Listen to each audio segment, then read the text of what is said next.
What if a group of hobby coders could make a better version of Minecraft than Mojang can? I mean, it's been over 13 years now, and even with the controversy surrounding Mojang's more recent decisions, Minecraft's player base is still continuing to grow.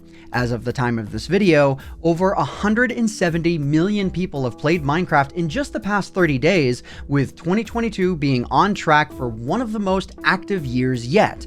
Even comparing those numbers to 2019, where only 60 million people were playing, you can see that Minecraft's continued growth is plain as day. It's probably not a shock to hear then that tons of trend followers have tried to cash in on Minecraft's continued success. Minecraft clones like Pocketcraft, Fortresscraft, or Worldcraft, they really aren't trying to hide it, might look like Minecraft at a superficial level, but as soon as you actually start playing these games, the lack of content and polish becomes really obvious. I mean, let's take a look at the Google Play Store. The 5th most popular free game right now is one of the most blatant Minecraft ripoffs I've ever seen. I'm pretty sure they're just using actual Minecraft screenshots and... Wait, that's Taco Bell. Did they take Illager renders from the Minecraft wiki and badly Photoshop them onto a picture of Taco Bell? Minecraft clones like this only have one purpose: to smother you with as many in-game ads as humanly possible. So what would the opposite of one of these cash grabs be? Well, I'm glad you asked, because that's the topic of today's video, and it's called MineTest. What makes MineTest different from those knockoffs is that it's actually an entirely free, open source platform that fosters a dedicated community of coding hobbyists instead of just trying to be yet another Minecraft, but filled with ads. And what they've managed to achieve is nothing short of impressive. Yo, you know how I launched a YouTubes at the beginning of this month? Yeah, I'm kind of a month late here, but it's cool because they're due to ship in November, so we're good. I worked closely with the YouTube's design team to come up with the perfect figure and the perfect box art. This dungeon design is actually the same dungeon where I completed Hunt for the Golden Apple in. Am I dating myself by saying that? Anyways, if you've enjoyed my content throughout the years, consider checking out my YouTubes by heading on over to the link in the description down below. I didn't drop it. Does anything seem off about some of the footage that we've used so far? If so, great eye. All of the Minecraft footage you've seen so far has actually been MineTest with a texture pack we manually ripped from Minecraft. Did we trick any of you? Let me know in the comments. So what is MineTest? I mean, it's got mine in the name. Is it trying to be a one-to-one Minecraft clone in sort of a rip-off gray area? Not really, no. Here, let me give you some context. Vanilla Minecraft is a game I've spent literally thousands of hours playing, but if you asked me why Minecraft has stood the test of time, I would say this: community-made content. I mean, when you've got everything from using redstone to open up a door, up to command block wizards making playable Game Boys with Pokemon Red on them, it really seems like you can create literally anything with Mojang's block game. But just because Minecraft feels limitless doesn't mean it actually is.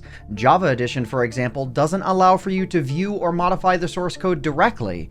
In order to make more drastic modifications, you're forced to rely on third-party decompilers to literally rip up the game, stuff extra code inside, mash it all back together, and hope that the game actually launches.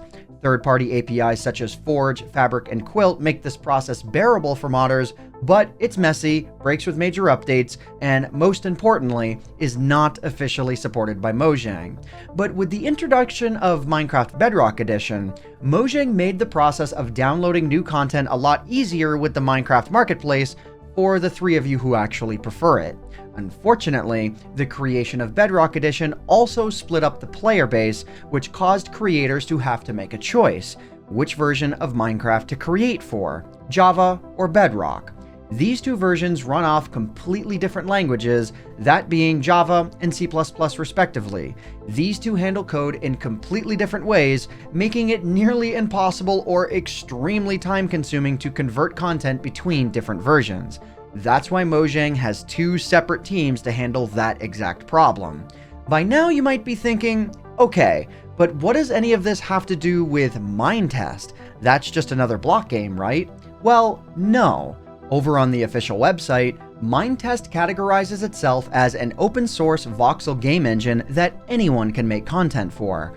Basically, where Minecraft is trying to be a fully fledged game, MineTest is just trying to be a platform that's as easy to expand and develop for as possible. So why does MineTest exist? In October of 2010, MineTest was made as a challenge for their lead developer, Celeron55, to see if he could rebuild Minecraft from scratch and learn a bit more about how Minecraft works. But over time, that morphed into a, as he put it, weird quest of trying to figure out what could be done that Mojang wouldn't do.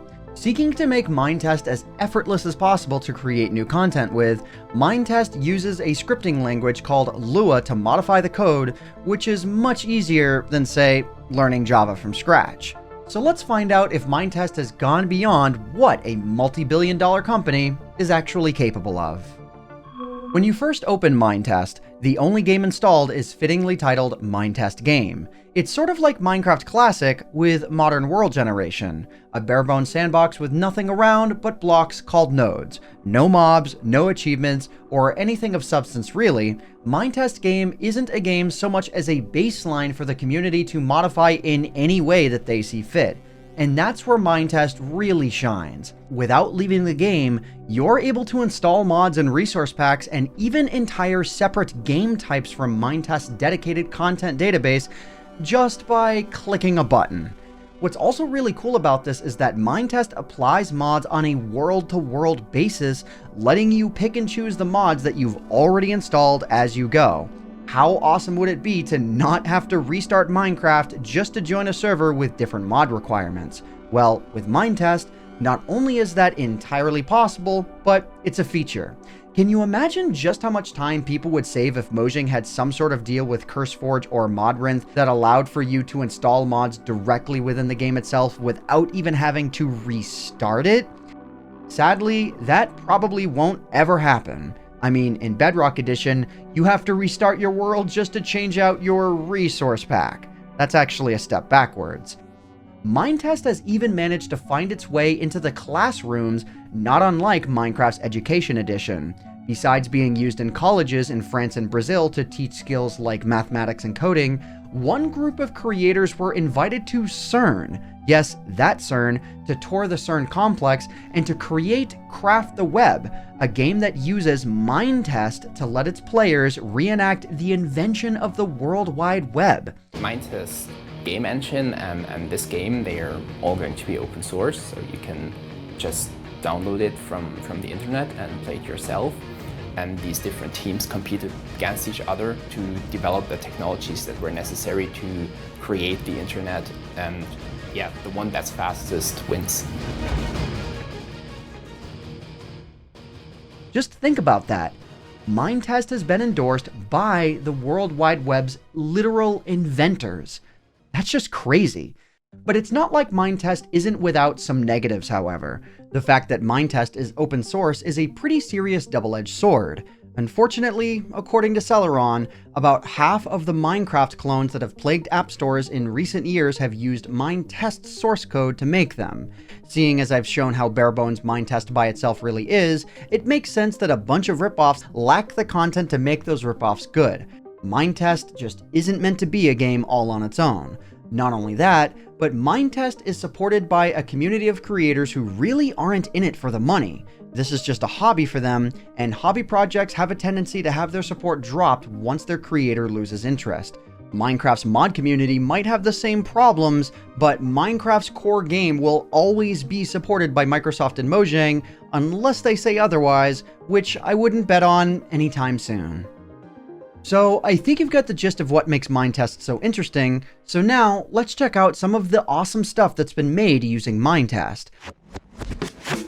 This game looks nothing like Minecraft, but rest assured it runs on MineTest all the same. This is Little Lady, an exploration puzzle game that turns you into a ladybug and tasks you with gathering all the stars within a level. It's definitely a bit rough around the edges, but the fact that this looks so drastically different than Minecraft really showcases just how open MineTest as a platform really is.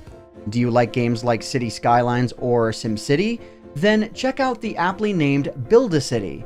This game was made for a game jam over the course of one day, so it's pretty basic from a gameplay perspective. But it goes to show that games that you can make can be so vastly different with MineTest. Nodecraft takes a pretty interesting spin on the Minecraft gameplay loop.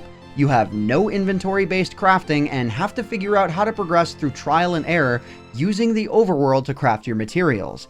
Nodecraft seems to be pretty popular, and it even has mods specifically for it. So if you're interested in a thought-provoking survival experience, maybe check this one out. So yeah, MineTest has just as much possibility as Minecraft, if not more so, and that includes getting pretty darn close to being feature complete with the real deal. So let's get to what you're actually interested in. How close can MineTest get to replicating the Minecraft experience? If you ask me, pretty darn close. Mineclone 2 is exactly what it says in the name. Its job is to have one-to-one feature parity with Minecraft, specifically Java Edition version 1.12.2. And yeah, it does by far the best job out of any Minecraft clone that I've ever played. It has the Nether, villages, the End alongside Endermen, creepers, and even more obscure recent additions such as abandoned Nether portals, all with complete multiplayer support. With how similar this is to Minecraft, you're gonna have to force yourself to remember that all of this was built from the ground up without using any of Minecraft's original code. Seriously, I can't imagine how much work it's taken to get this far. So how do I feel about MineTest? Well, MineTest is a very interesting concept to me. The fact that for over a decade there's been an active community of hobbyists banding together to go beyond Minecraft's already extremely open design philosophy is amazing to see. But let's be real here, MineTest is not going to be replacing Minecraft anytime soon. But when you get down to it, MineTest and Minecraft both have the same goal: to create an environment where our creativity can be let out and maybe even teach us a few things along the way. And I think we can all agree that's something that's worth supporting. So I hope you all enjoyed this video. My name is AntVenom, thanks to Caveman Films for writing this video, and thanks so much for watching.